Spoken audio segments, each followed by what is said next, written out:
Why CPI is lying to you? So, let's face this problem. Look at this, a CPI of 0.57. If you're an EVM practitioner, that number probably makes you nervous, and it should. On the surface, it means for every dollar spent, you are only getting 57 cents of value back. Most project reviews will stop right there, red flag, escalate, investigate. But here is the problem. That reaction might be completely wrong. Let's remember what is the formula to get the CPI. So CPI reflects the quality of your inputs. Garbage in, confidence look at CPI out. CPI is equals to the division of earned value by actual cost, what means the percentage complete by budget divided by what you actually have spent. If either input is wrong, your CPI is wrong, and you won't know by looking at the number alone. Let's review this with a sample data from a substructure package. You got budget cost, actual cost, quantities, estimate to complete, a unit of measure, the actual quantity, the final quantity, and of course start and finish days.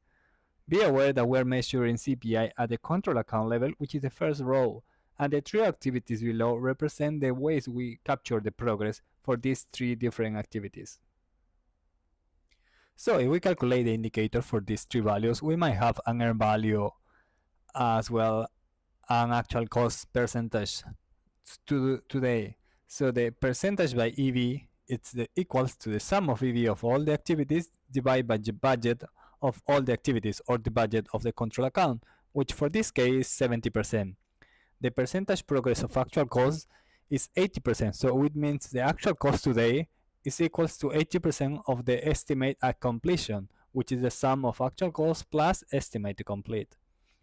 And this gives us a variance of earned value to actual cost of minus 10%. So we are spending more money of what we're earning. And of course our CPI is 0.57. But heads up, there are 5 ways CPI gets distorted so easy. The first could be the wrong budget distribution. If the budget wasn't properly distributed among the three activities or even down a control accounts, so we were going to capture a different progress against the cost spent on that control account or activity. Imagine someone cost over-accrual a cost for an activity that it wasn't supposed to be done. So if the ERP system reports a cost that is not accurate, we're going to have a wrong CPI. Optimistic final quantity. If we don't properly report what is the final quantity of each activity, we're going to underestimate the scope, making progress looks good, better than it is. Location-based productivity gap. Imagine we have the same scope within the same activity, but in two different locations are going to have different performance. So this is going to impact as well the CPA number. And insufficient activity granularity. What it means, if the previous case we have only 3 activities, but we do some work on site that can be captured by these 3 activities, it's going to cause that we're going to have some cost at the end of the month, but we don't have a correlated activity to progress report. Let's jump to this spreadsheet. So we got here the same information as the presentation, but with the difference here, we're going to see, what about if the actual cost, it wasn't 70,000, it was 50,000.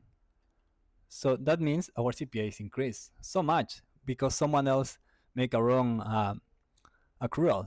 Or for instance, if this activity, it wasn't 1.6, was 3,000. So again, the CPA is changed so easy for mistakes making on the budget distribution. Let's keep going. What about if our final quantity is not 100, it's gonna be 120? So again, we got a different value here.